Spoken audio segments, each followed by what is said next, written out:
জয় যিশু। প্রথম পাঠ প্রবক্তা দানিয়েলের গ্রন্থ হতে।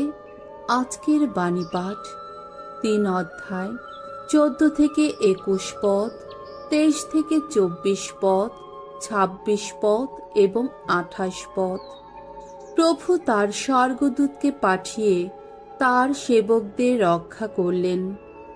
বাবিলনে নির্বাসিত ইহুদিদের মধ্যে শাদ্রাক, মেশাক ও আবেদনেগো নামে 3 জন যুবক রাজার মূর্তি পূজা করতে অস্বীকার করেছিল। রাজা নেবুকাদনেজার তাদের বললেন, শাদ্রাক, মেশাক ও আবেদনেগো, তোমরা নাকি আমার দেবতাদের সেবা করো না, আর আমি যে সোনার মূর্তি স্থাপন করেছি তোমরা নাকি তার সামনে প্রণত হও না। কথাটা কি সত্যি? এবার যখন তোমরা বিষান, বাঁশি, সেতার, চৌতারা, শাম, ত্রন্তি, থলিসানায় আর অন্য যত বাজনা বেজে উঠতে শুনবে, তোমরা কি তখনই মাটিতে লুটিয়ে পড়ে আমার তৈরি করানো ওই সোনার মূর্তির সামনে প্রণত হতে রাজি আছো? যদি প্রণত না হও, তাহলে কিন্তু সঙ্গে সঙ্গেই তোমাদের একটা জ্বলন্ত আগুনের চুল্লির মধ্যে ফেলে দেওয়া হবে। তখন কোনো দেবতাই বা আমার হাত থেকে তোমাদের উদ্ধার করতে পারবে? উত্তরে শাদ্রাক, মেশাক ও আবেদনেগো রাজা নেবুকাদনেজারকে বললেন, আপনার এই কথার উত্তর দেওয়া নিষ্প্রয়োজন। আমরা যার সেবা করি, আমাদের ঈশ্বর যিনি, ইচ্ছা করলে তিনি তো জ্বলন্ত আগুনের চুল্লি থেকে আমাদের উদ্ধার করতে পারেন। মহারাজ, তিনি আপনার হাত থেকে আমাদের উদ্ধার করবেনই। আর তিনি যদি তা নাই করেন, তাহলেও মহারাজ আপনি জেনে রাখুন, আমরা কিছুতেই আপনার ওইসব দেবতার সেবা করব না, আর আপনার স্থাপিত ওই সোনার মূর্তির সামনেও আমরা প্রণত হব না।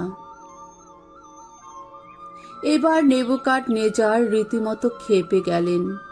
শাদ্রাক, মেশাক ও আবেদনেগোর দিকে তাকিয়ে থাকতে থাকতে তার মুখের চেহারাটা তখন পাল্টে গেল।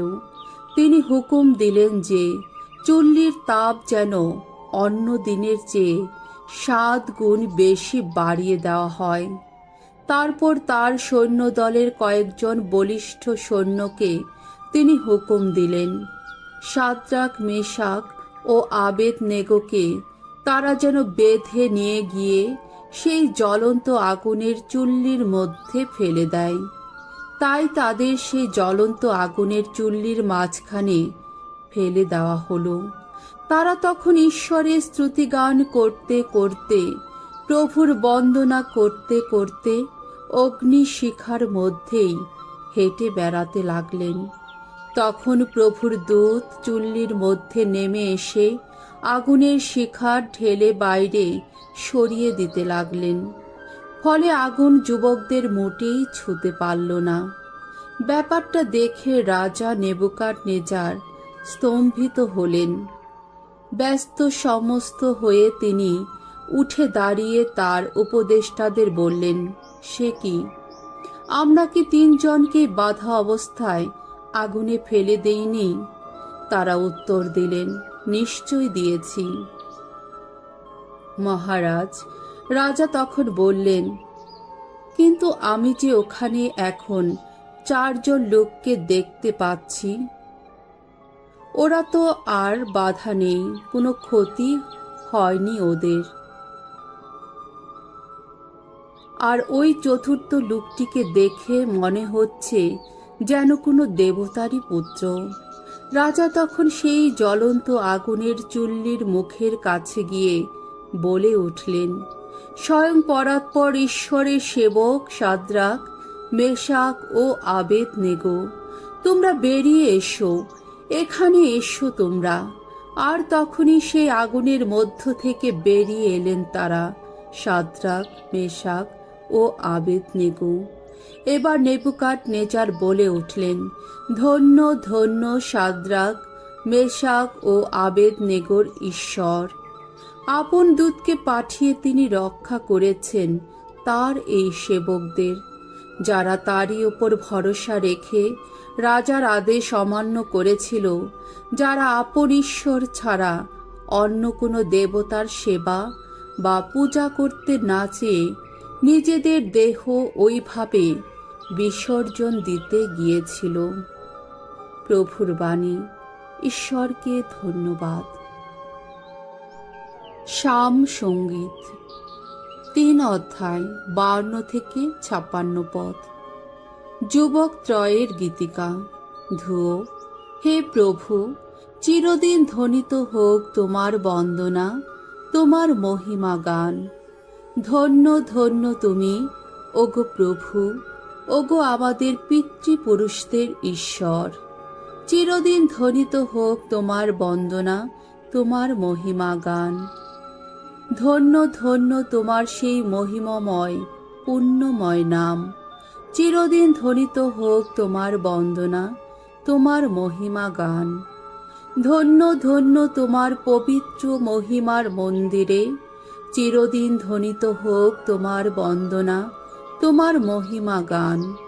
ধন্য ধন্য তুমি তোমার রাজ সিংহাসনে, চিরদিন ধ্বনিত হোক তোমার বন্দনা, তোমার মহিমা গান। ধন্য ধন্য তুমি অতলদর্শী তুমি, চিরদিন ধ্বনিত হোক তোমার বন্দনা, তোমার মহিমা গান। ধন্য ধন্য তুমি খেরুব মূর্তি দুটির ওপর অধিষ্ঠিত তুমি, চিরদিন ধ্বনিত হোক তোমার বন্দনা, তোমার মহিমা গান। ধন্য ধন্য তুমি আকাশ মণ্ডলে, চিরদিন ধ্বনিত হোক তোমার বন্দনা, তোমার মহিমা গান। বাণী বন্দনা। হে খ্রিস্ট, হে করুণা ঘন, নমঃ নমঃ।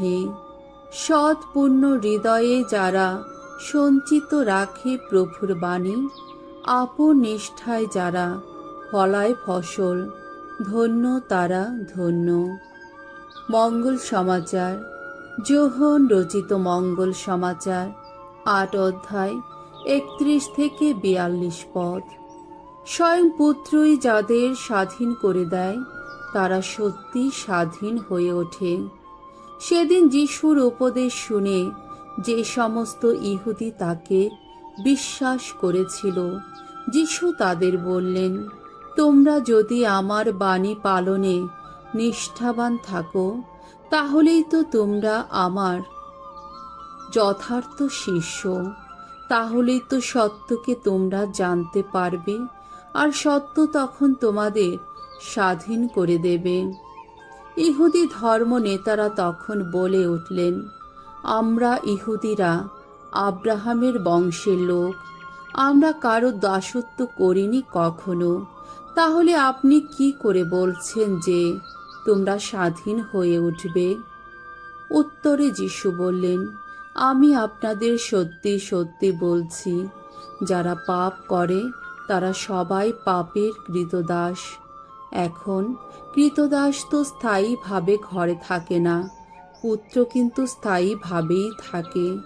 তাই স্বয়ং পুত্রই যদি আপনাদের স্বাধীন করে দেয়, আপনারা সত্যি স্বাধীন হয়ে উঠবেন। আপনারা যে আব্রাহামের বংশের লোক, সে কথা আমি ভালোভাবেই জানি, কিন্তু তবু আপনারা আমাকে মেরে ফেলতে চাইছেন, কারণ আমার বাণী আপনাদের অন্তরে যেতেই পারছে না। পিতার কাছে আমি যা কিছু দেখেছি আমি তাই বলে থাকি, আর আপনারা তো তাই করে থাকেন, যা আপনাদের পিতার কাছে আপনারা শিখেছেন। উত্তরে তারা বললেন, আব্রাহামই তো আমাদের পিতা। যিশু তাদের বললেন, আপনারা যদি সত্যি আব্রাহামের সন্তান হতেন, তাহলে আব্রাহাম যা করেছেন আপনারাও নিশ্চয়ই তাই করতেন। অথচ আপনারা এখন আমাকে কিনা মেরে ফেলতেই চাইছেন। হ্যাঁ, এই আমাকেই, যে আমি স্বয়ং ঈশ্বরের কাছ থেকে শোনা সত্যকে আপনাদের জানিয়েছি। কই, অমন কাজ আব্রাহাম তো করেননি। না, আপনারা যা করছেন তা আপনাদের পিতারই কাজ। তারা প্রতিবাদ করে উঠলেন, আমরা কারো যারও সন্তান নই। আমাদের একজন মাত্র পিতা আছেন, আর তিনি হচ্ছেন স্বয়ং ঈশ্বর। যিশু তাদের বললেন, ঈশ্বর যদি সত্যি আপনাদের পিতা হতেন তাহলে আমাকে আপনারা ভালোবাসতেন, কারণ আমি যে ঈশ্বরের কাছ থেকেই এখানে এসেছি। হ্যাঁ, তারই কাছ থেকে এসেছি আমি তো নিজে থেকে এখানে আসিনি, বরং তিনি আমাকে পাঠিয়েছেন। প্রভুর মঙ্গলময় বাণী। খ্রিস্ট প্রভু তোমার প্রশংসা হোক।